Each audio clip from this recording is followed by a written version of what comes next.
Nah, for real. You think I'm finna fly you out and not get no pussy? Are you crazy? You can stay right here. I told you that. I'm a creep. I'm a creep. Give me an Uber or like what am I supposed to do? Baby, you have to get on a flight. Uber where? Back to the hotel? We're in Puerto Rico right now. So if you're not finna give it up, you can stay right here. I'm not getting your flight. Give it up in the airport? I mean, we could go get a little motel real quick. We could go in the porta potty. We could go somewhere. But you couldn't get an extra day. In the bathroom.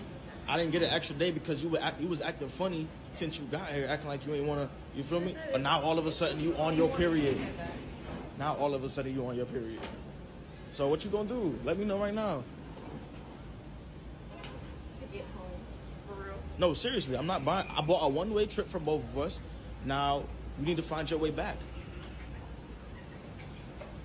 Or This is against the law. this is against the law. Yeah, prostitution. What? Prostitution? How? How?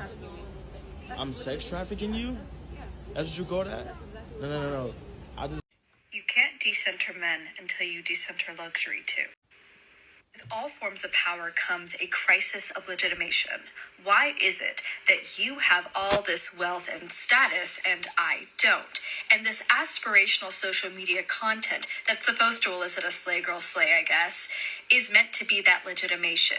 See, I have all this money because I'm prettier than you.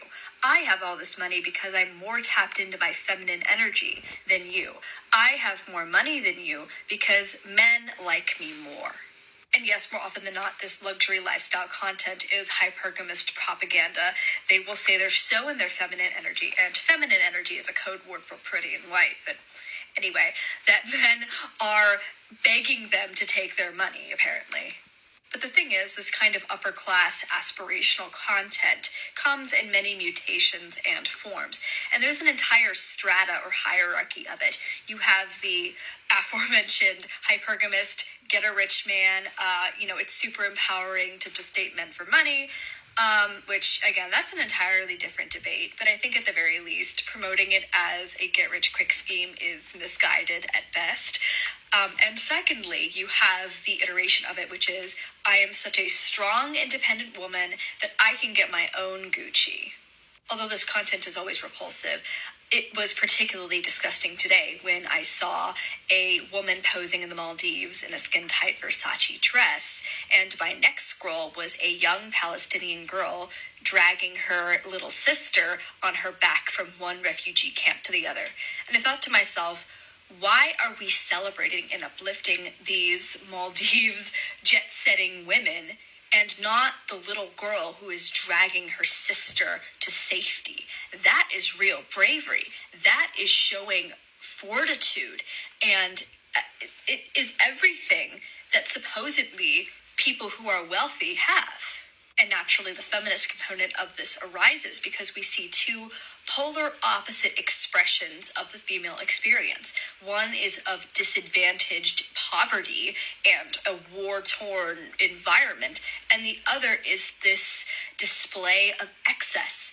And the thing is, yes, there is this crisis of legitimation where you have someone showing why they have all this money and you don't.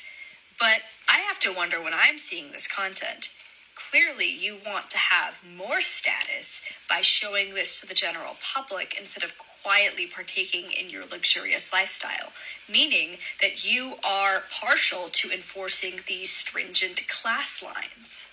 Out of curiosity, I decided to peruse the jet-setting woman's profile, and I was met with hot takes about how Victoria's Secret models aren't as beautiful as they were in the 2000s, how they're not feminine like they used to be. Feminine is such a right-wing buzzword. Anyway, and also this content about how she doesn't need a man, how she is entirely self-sufficient as she is, and she can pay for her own Gucci.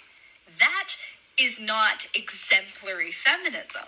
And back to my initial statement, decentering men is about more than just rejecting your life revolving around the male gaze and male validation.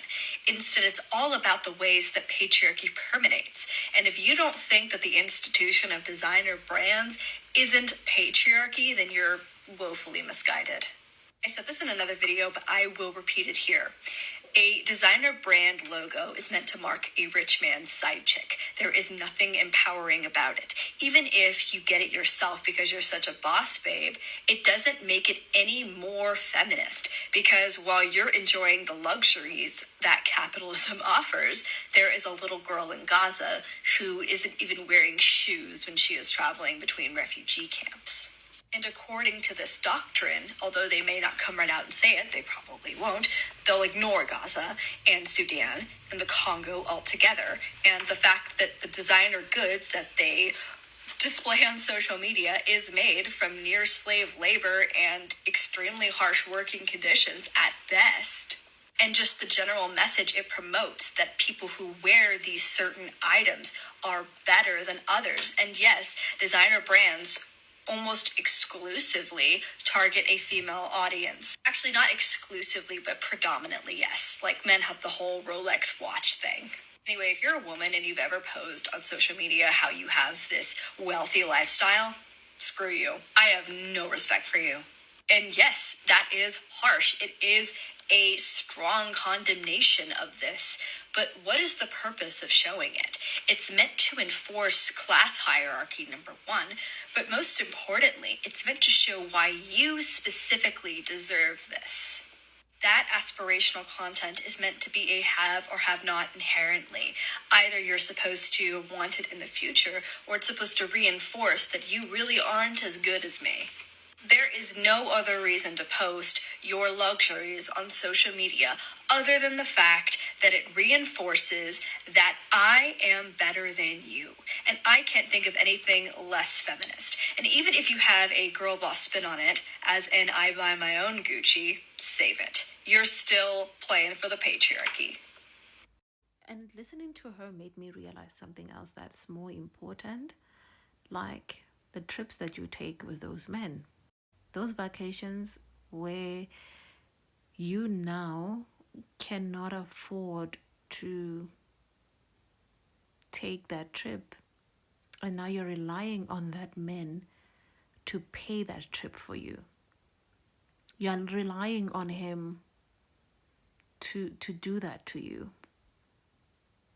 You're giving him the ultimate power for him to decide if you can board a plane or not until you sleep with him. Because best believe he did not fly you all the way there to just gawk at him.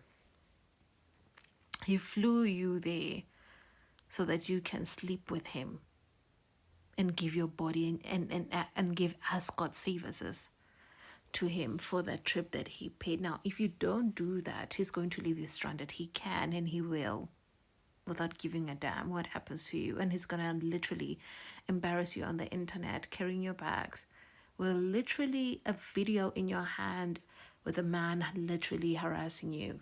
So you cannot decenter men without decentering luxury.